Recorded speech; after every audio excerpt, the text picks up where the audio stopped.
The autumn wind of 1890 cut through Colorado like a knife, carrying with it the smell of dying grass and the promise of an early winter. Ezekiel Morrison pulled his worn leather jacket tighter around his shoulders as he led his mare, Constance, along the rutted trail leading to his home. The 43-year-old farmer had spent most of the day in Silverton, trading his meager wheat harvest for supplies that would sustain him for the coming months.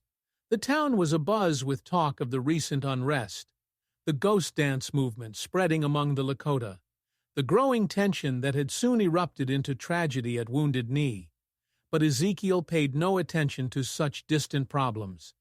His world had shrunk to the boundaries of his 160-acre plot, carved out of the wilderness under the Homestead Act some 15 years earlier.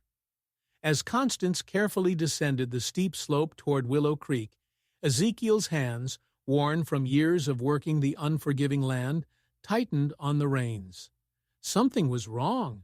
The usual evening chorus of birds had fallen silent, and even the eternal whisper of the wind in the aspens seemed muffled. And then he saw her. A small figure huddled by the stream, her back pressed against the trunk of a huge poplar tree whose leaves had turned the color of old gold. She couldn't have been more than 10 years old.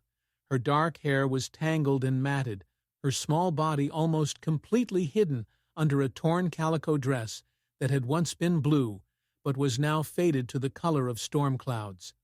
Ezekiel slowly dismounted, his boots crunching on the frozen grass.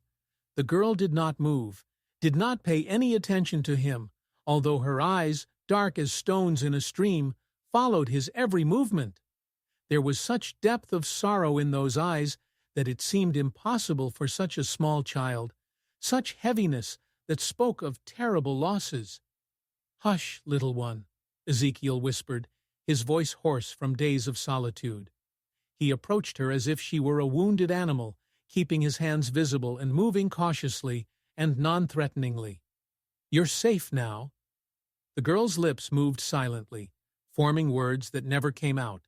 Her throat tightened as if she were trying to speak, but no sound came out. Around her neck hung a simple wooden cross, carved by rough but loving hands, the only clue to her origins. Ezekiel knelt down beside her, noticing how she flinched when his shadow fell on her. Her legs were bare and bloody, wrapped in strips torn from her skirt.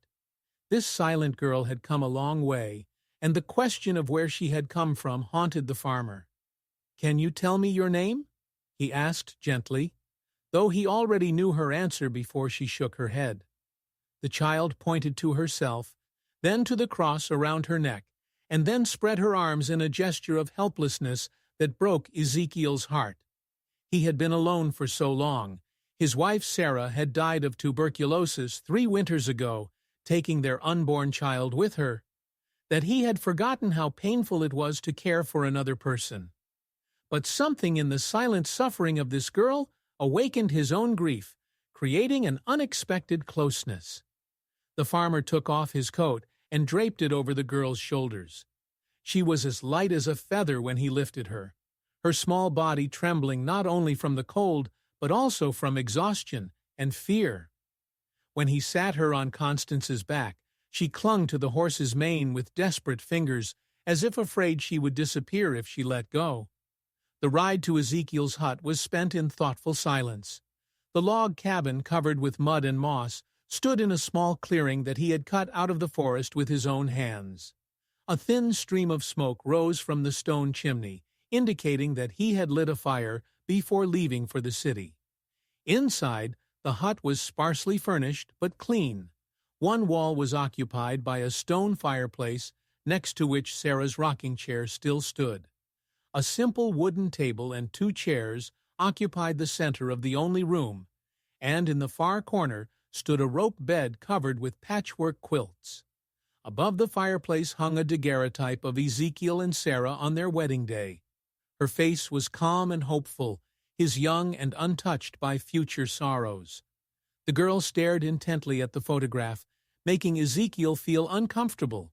She pointed to the image of Sarah, then to her chest, and he understood that she was asking about family, about belonging, about those fundamental human connections that seemed to have been severed by her silence. In the days that followed, a daily routine developed. Ezekiel rose before dawn to tend to the animals, 2 dairy cows, a few chickens, and old Constance, while the girl helped him with odd jobs, moving quickly and deftly despite her young age. She seemed to intuitively understand the rhythm of farm life, perhaps because she had known such work before tragedy robbed her of her voice. He tried calling her different names: Mary, after his sister; Grace, for the way she moved; Hope, for what she represented, but none of them seemed right. She responded to his voice, but never acknowledged any of the names as her own. Over time, he began to think of her simply as a girl, as if a name could make her so real that he might lose her. The first snow fell in early November, transforming the harsh landscape into something beautiful and treacherous. Ezekiel prepared for winter. He chopped wood, stocked up on meat, and made sure they had enough supplies to last through the long mountain winter. The girl watched these preparations with the concentration of someone who understood that survival depended on such careful planning. It was on one of those snowy evenings, as they sat by the fire and shared a modest dinner of cornbread and stewed venison, that the truth about her origins began to emerge. The girl was drawing on the hearth with charcoal, first simple figures, then more complex scenes. Ezekiel recognized the images: buildings, people, and then something that made his blood run cold. Bodies, rows and rows of bodies covered with blankets, a cart piled high with corpses, and standing among them was a lone little figure with her hands pressed against her throat. "The plague," Ezekiel whispered, and it dawned on him. The news had reached even his secluded corner of the territory.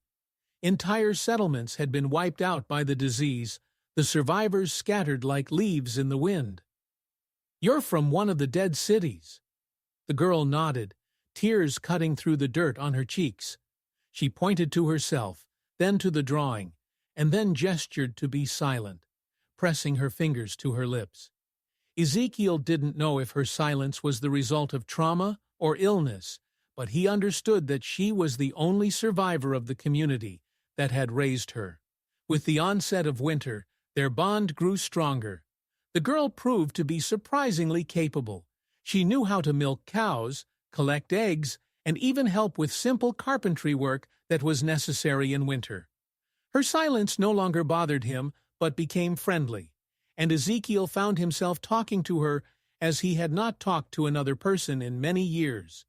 He told her about Sarah, about the dreams they had cherished for their home, about the children they hoped to raise in this wild, beautiful country. He told her about his journey west, about fleeing the crowded cities of the East in search of the land and freedom that the frontier offered to those brave enough to claim it. The girl listened intently, understanding the weight of these stories, knowing that sometimes words are all that remain of those who have died. When Ezekiel spoke of Sarah, she touched the wooden cross around her neck, and he understood that she too carried the burden of loss, the burden of being the keeper of memories that no one else could live. Christmas came quietly to their little hut. Ezekiel carved a simple wooden doll for the girl from a piece of aspen, painted her face with berry juice, and sewed clothes from scraps of Sarah's old dresses. The girl's joy was quiet but deep. She hugged the doll to her chest and smiled for the first time since he had found her by the stream. In return, she gave him something priceless, a drawing, carefully executed on expensive paper he had brought from the city.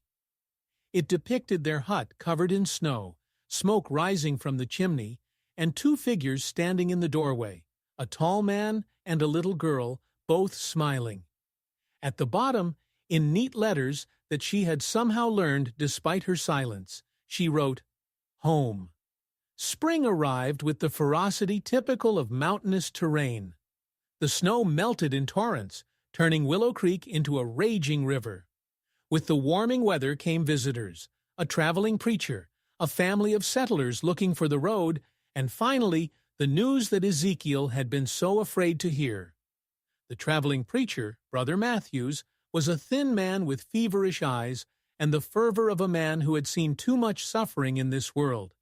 He said he had been helping survivors in cities ravaged by the plague, searching for scattered survivors of destroyed communities. There was a place called Cedar Hollow, he said, taking the coffee and cornbread from Ezekiel. Everything was destroyed, except for one girl who left during the epidemic. I've been looking for her for the last few months.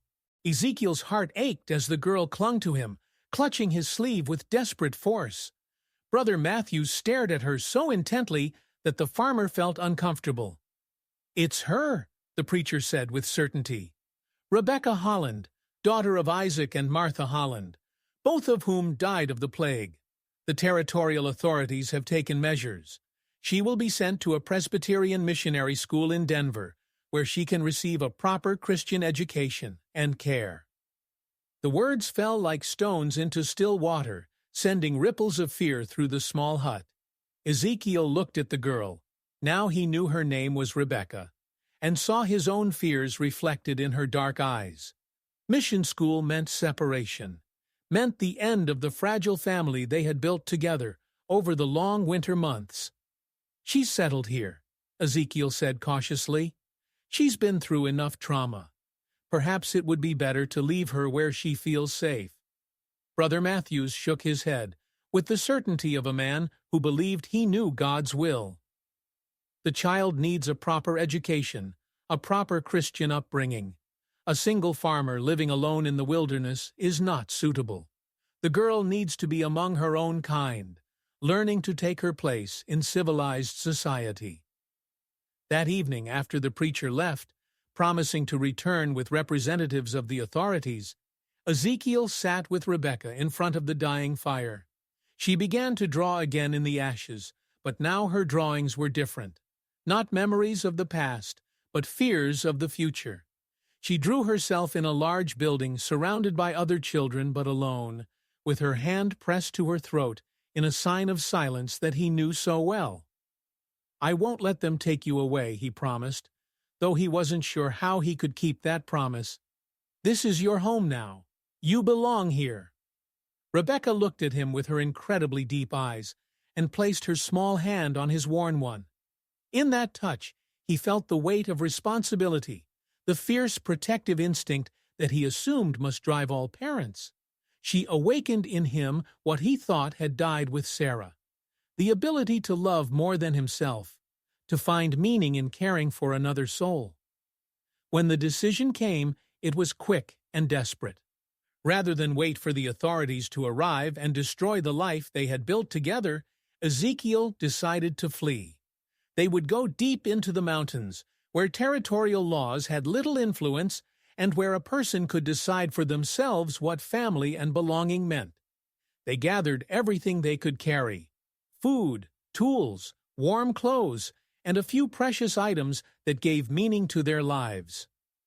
Rebecca carefully wrapped her wooden doll and a drawing she had made of their home, while Ezekiel gathered Sarah's Bible and a daguerreotype that held their winter memories.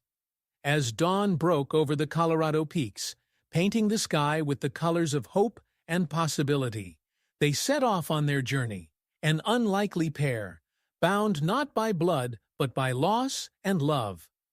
Constance carried their belongings, and they walked side by side, Ezekiel protectively wrapping his arm around Rebecca's shoulders. Behind them, smoke still rose from the chimney of the cabin, but ahead lay the endless wilderness of the American frontier, where two wounded souls could find healing in each other's company. The silence that had once defined Rebecca's tragedy was transformed on their journey together into a different kind of peace. Not empty, but full of understanding, not lonely, but friendly. In the growing light of the spring morning, stepping toward an uncertain but chosen future, Ezekiel Morrison and Rebecca Holland carried with them the most precious cargo: the understanding that family is not always born, but sometimes found, not always expressed in words, but sometimes lived in quiet moments when two hearts realize their need for each other. The frontier would test them, as it had tested all who dared to build their lives in its harsh embrace. But they would face those trials together, bound not by chance, but by choice, united in their desire to write their own story in a land where such freedom was still possible for those brave enough to claim it.